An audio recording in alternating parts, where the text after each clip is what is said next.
Chose promise, chose due, nous revoilà repartis pour explorer l'univers de Stranger Things. Alors oui, après tout le monde, mais bon, mieux vaut tard que jamais. Bien entendu, cette vidéo va spoiler, fuyez si vous n'avez pas encore eu l'occasion de voir la 3e saison de la série. Une 3e saison particulièrement étrange et emplie de mystères, donnant l'occasion une nouvelle fois aux explorateurs en herbe l'opportunité de s'aventurer dans les profondeurs d'Hawkins à la recherche de réponses. Vous ne le savez peut-être pas, mais cette nouvelle saison comporte bel et bien une scène post-générique, ce qui semble avoir échappé à certains fans. Mais dans tous les cas, c'est ce dont on va parler dans cette nouvelle vidéo, l'exploration étant davantage concentrée sur la fin et les théories autour de la saison 4 de Stranger Things, le tout comme d'habitude entre analyse et théorie, et ce pour le grand plaisir des fans de la série. Installez-vous confortablement et respirez un bon coup. Aujourd'hui, on parle de Portail, de Démogorgon, du prisonnier américain ou encore d'elle et l'Upside Down.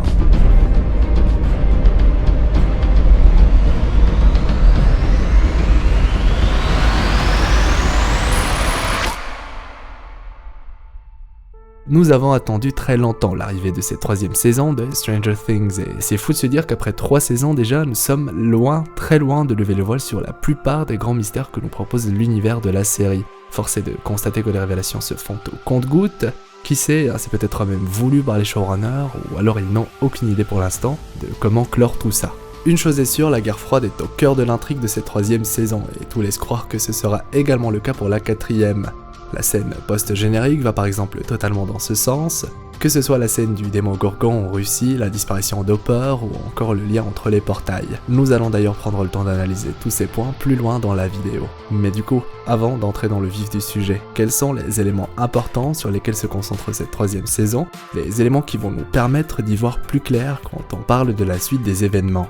La réouverture du portail est probablement le point principal sur lequel se concentre la saison, puisque la grande menace de la série est étroitement liée, et que l'arrivée des Russes à Hawkins complique énormément les choses, surtout après les récentes révélations liées au portail. Si l'on se fie aux informations communiquées par le docteur Alexei, l'existence d'un autre portail vers l'Upside Down se confirme, un portail qui logiquement devrait se trouver dans la région de Kamchatka en Russie, ville dans laquelle se déroule la fameuse scène post-générique de la saison 3. D'autant plus que l'existence d'un Démogorgon en Russie va totalement dans ce sens, soulignons une nouvelle fois la création d'un accès vers l'Upside Down, cette fois depuis la Russie. Car oui, si vous n'avez pas eu l'occasion de voir cette scène post-générique, en bref, il s'agit d'une séquence se déroulant en Russie, à Kamchatka, une séquence dans laquelle un prisonnier russe est jeté comme nourriture à un Démogorgon, sachant qu'un autre prisonnier, dont on ignore l'identité, est quant à lui américain. Avec ces idées en tête, il devient tout à coup difficile pour nous de croire à la mort d'Hopper. La scène post-générique utilise par exemple le terme de l'américain pour désigner le prisonnier de l'une des cellules de la base russe, ce qui pourrait totalement désigner Hopper. D'ailleurs, si on prend le temps de mettre pause au bon moment, on voit très bien que Hopper n'est plus présent avant l'explosion. Hopper aurait alors sauté à travers le portail d'Hawkins et se serait retrouvé de l'autre côté, dans l'Upside Down, avant de finalement trouver le moyen de rejoindre notre dimension via notre portail, celui des Russes, ce qui pourrait d'une certaine manière expliquer sa présence dans la prison russe de la scène post-générique. Après tout, nous indiquer durant cette 3e saison qu'il existe certains points d'accès entre les portails ne sert pas à grand chose, si ce n'est permettre à Hopper de rester en vie en fin de saison. A noter que la saison reste assez floue quand on parle du lien entre les portails, puisqu'on ne sait pas exactement si un passage par l'Upside Down est obligatoire ou non, même pour le nombre de portails, même si la logique voudrait qu'il y en ait juste 2, du moins pour l'instant. Autre élément assez cool et qui permet d'ailleurs de renforcer la théorie du retour d'Hopper en saison 4, concerne par exemple le personnage de Bowman, et plus précisément son numéro de téléphone communiqué dans l'épisode 6 de cette 3e saison. Et là où ça devient très intéressant, c'est qu'une fois ce numéro composé, chez nous, on tombe sur le message suivant. Salut, vous avez essayé de joindre la résidence de Murray Bowman. Maman, si c'est toi, franchement, raccroche s'il te plaît et appelle-moi entre 17h et 18h comme on en a déjà parlé, ok? Et si c'est Joyce, bien, merci d'avoir appelé, j'ai essayé de te joindre, mais j'ai du nouveau, il s'agit de... il vaut mieux qu'on en parle en personne, c'est ni bon ni mauvais, mais c'est quand même quelque chose, hein. Bref, je ne sais pas pour vous, mais personnellement, c'est le genre d'easter eggs que j'aime beaucoup, et puis je ne vois pas de quoi ou de qui cela peut-il s'agir si ce n'est d'Hopper. Car après tout, c'est le seul personnage en lien avec Joyce qu'il connaît. Du coup, c'est assez gros. Le personnage nous avait par exemple déjà parlé du complot russe lors de la 2e saison, et ce n'est qu'au bout de la 3e que cela nous a été confirmé. Le retour d'Hopper pourrait alors d'une certaine manière suivre le même schéma, la même logique.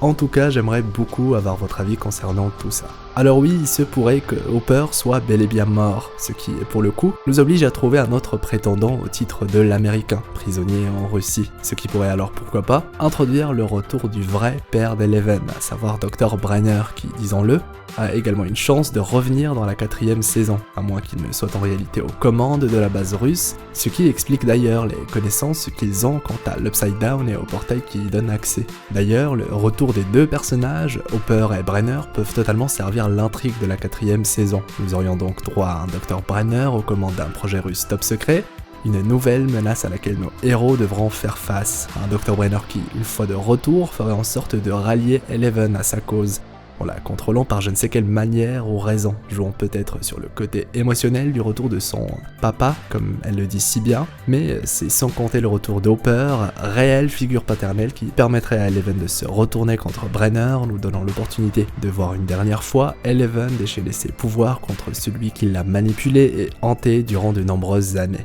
Vous l'aurez compris, le retour de ces deux personnages peut clairement faire du bien à la 4e saison de la série.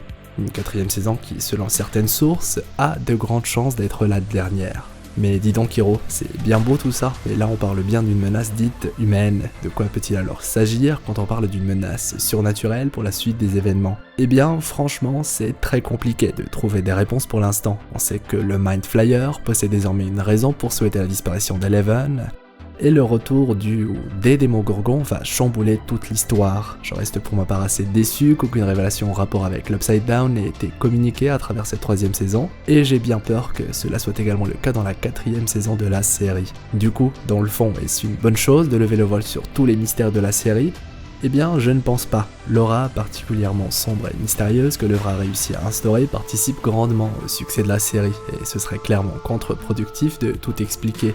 Et en même temps, décider de ne pas partager certains éléments de réponse peut également nuire à l'appréciation de la série. Force est de constater que trop de mystère tue le mystère. Et une nouvelle fois, j'aimerais beaucoup avoir votre avis concernant cela, et si oui ou non, vous aimeriez en savoir davantage quand on parle de l'Upside Down.